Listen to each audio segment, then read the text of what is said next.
Alright fellas, what I got here is a premium, all glass, damn near bezel-less phone with a fingerprint reader for $200.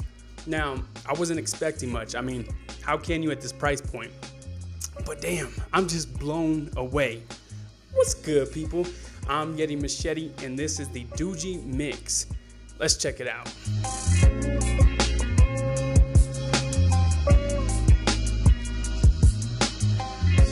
Alright, so right out the box and into my hands, this phone feels amazing and looks stunning. I was taken back by how premium this $200 phone felt. It's just so nice. I mean, it's real nice. The Doogee Mix can easily be mistaken for a $400 phone. The front of the phone is covered in Gorilla Glass 5. Same goes for the back. Sandwiched between the glass is an all metal frame. So what you're getting here is a phone made out of premium materials. I mean, a year or two ago, you wouldn't be able to find a phone made like this for $200. What you would get is plastic. It's crazy to see that now you can get a premium phone for this price. And I'll say it again, man, this phone feels damn good, man. However, an all glass design, especially in this black color, means your phone is going to be getting smudged up with fingerprints the second you pick it up. There's no way around it unless you slap on the included case. Yes, Doogee has packed in a case with the phone, which is very welcomed and more companies should take note. Booting the device up, I was happy to see it running Android 7.0 Nougat. With that, you're getting tons of features like quicker multitasking and a multi-app view, allowing you to use two apps at the same time, kind of like what Samsung does with their Note lineup. At first glance, you can see Doogee has applied their own custom skin, which I personally wasn't a fan of, but with the power of Android, I was able to switch it up how I like, changing the launcher and icons. Looking through the main apps, they kept it pretty stock for the most part, with only a few apps pre-installed. Now the display actually looks pretty nice. It's a 5.5-inch AMOLED display.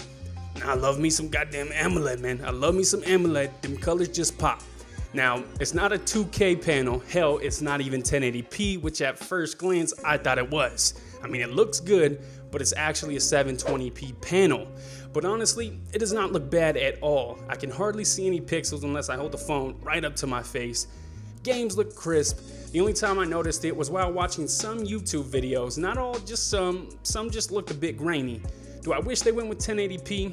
Yes. Am I disappointed? No. Like I said, the display looks crisp for the most part. As far as brightness goes, well, the Mix gets eye-burning bright. Now, I don't even turn it up past 40% unless I'm outdoors, then the thing's going on max brightness, and I have no trouble seeing what's on my display in direct sunlight. Setting up the fingerprint reader was actually a breeze. I had no issues. Now, as far as how quick it is, well, it's actually pretty fast, man. There's a delay, but it's nothing much. We're talking about a second delay, which again, for a $200 phone, that's extremely fast. Now, I was worried that for $200, the phone would run sluggish, but the Doogee Mix is full of surprises, man. It runs fast. It runs as fast as my LG V20. Opening apps is snappy. Gaming is smooth. GTA San Andreas runs oh so solid at max settings, and Bullet Force maintained a solid 60 FPS at all times. Because the Mix has a octa-core MediaTek chipset coupled with the Mali T880 GPU. I've been using the phone for the past 5 days. Everything is snappy fast, man, minus the occasional lag when I hit the home button. Same thing goes with a lot of my Samsung phones. For some reason, when you hit that home button, man, there's just that lag. Multitasking is a breeze thanks to the 4 GB of RAM with this 64 GB storage variant. If you opt for the 128 GB version of the Mix, you will get a whopping 6 GB of RAM. The Mix is rocking dual cameras on the back, both 16 megapixel shooters that can record video in 2K. The selfie shooter is an 8 megapixel, which records in 720p. Alright, so all this phone for $200, where are the cutbacks? Well, for one, the cameras I just mentioned. Now, mind you, I'm used to a sub $600 phone. For me, the cameras look a bit washed out and soft around the edges. The back cameras get the job done in good lighting, but they aren't going to blow you away. And in low light situations, just forget about it. Put the phone down and walk away, because you're not getting anything done in low light situations. The selfie cam is where things get ugly. To me, it's unusable. But again, I'm used to LG's flagship, so I'll let you be the judge of that. To be honest though, I'm not even mad at this price point. There has to be some cutbacks.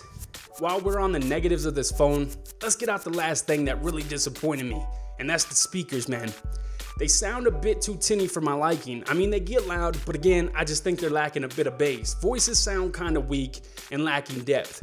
Highs are just meh, and lows just aren't even there. If you're coming from a budget phone, then you might not even mind them. But if you do, have no fear, a headphone jack is near. Just at the top of the phone, you get a headphone jack. Now, listening to music through the headphone jack sounded great. There were no cutouts or static. Now, if we look around the right side of the phone, you'll find your slot for your SIM and SD card. Switching to the left side, you got your volume rocker and power button. Both made out of metal, both very clicky, they feel real nice. Onto the bottom of the phone, you have your 2 speaker cutout holes, and in between that is your micro USB port for charging. Out of the few cons this phone has, this has to be my biggest gripe. I wish they went with USB Type-C for charging. Now, it's worth noting that it doesn't support quick charge, but it's not that big of a deal. The Mix still charges relatively fast. While we're on the subject of charging, let's talk about the battery that the Mix is rocking.